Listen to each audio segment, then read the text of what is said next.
नमस्कार, मी सर्पमित्र योगेंद्र विरकर. तर आता इंस्टावरती जास्ती व्हायरल एक व्हिडिओ चालू आहे. एक सर्पमित्राचा जीव गेलेला आहे बाईटमुळे. पण बाईट का झाली, कशामुळे झाली, त्याच्या व्हिडिओज तुम्ही बघितल्या असणारच, कारण की खूप व्हायरल चालू आहे. बातमीवाले त्याच्यात न्यूज येत आहेत. पण एक अशी खंत मनाला वाटते ना की त्या सापांबरोबर यांनी खेळ केला नसता.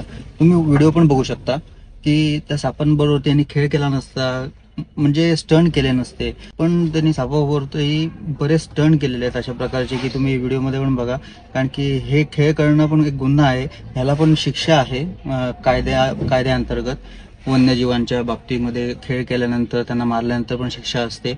पण बऱ्याच व्हिडिओ त्याचे असे आहेत, बऱ्याच म्हणजे ऑलमोस्ट 90% मी पूर्ण त्यांचा पेज पूर्ण चेक केलेलं आहे. त्याच्यामुळे मला माहिती आहे त्याच्या सगळ्या अर्ध्या अधिक व्हिडिओ स्टंटवाले आहेत, लोकांना दाखवण्यासाठी. हेड कॅच करण्याची गरज नसताना हेड कॅच करणं, किंवा हुडला किस करणं वगैरे, किंवा हातात घेऊन नाक दाखवणं लोकांना. त्याच्यामध्ये त्यांच्या धामण बाईट करते तेव्हा काय होतं, रक्त किती येतं वगैरे त्यांनी पण दाखवलेलं. पण काही गोष्टी चुकीच्या वाटल्या ना, म्हणून तुमच्यासमोर शेअर करण्याचा प्रयत्न करतोय. आपल्या महाराष्ट्रामध्ये तर बऱ्यापैकी आता प्रमाण कमी झालं आहे सापांबरोबर खेळ करण्याचं. त्यामुळे बरं वाटतंय की सुधारतात लोक आणि सुधारतात, त्याच्यामुळे यांना बाईट होत नाही. बाईट झाल्यामुळे माणूस मरत नाही आहे. आणि मध्ये परत अजून एक बातमी होती, मुरली हौसलावाला ह्यांना पण बाईट झाला होता नागाचा.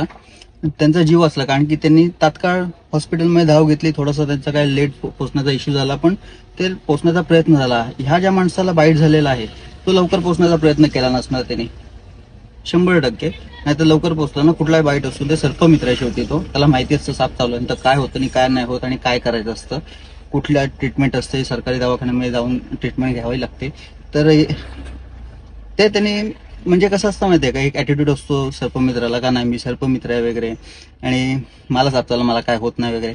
हा गैरसमज आहे. विष सर्पमित्र बघून काम करत नाही, की जे त्याचं काम आहे विषयाचं तेच काम ते करतं.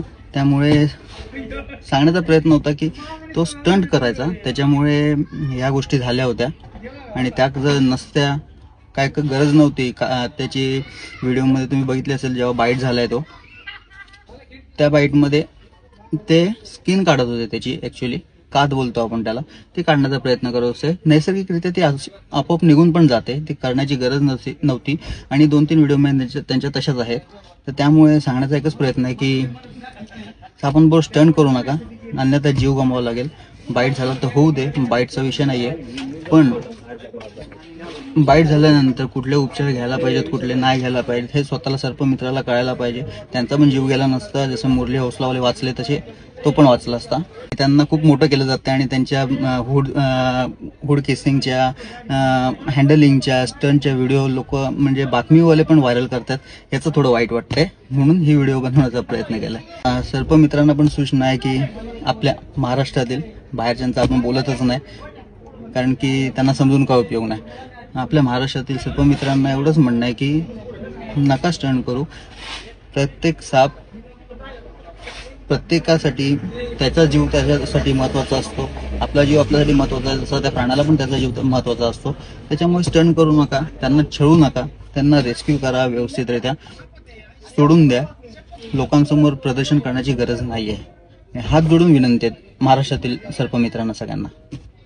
धन्यवाद.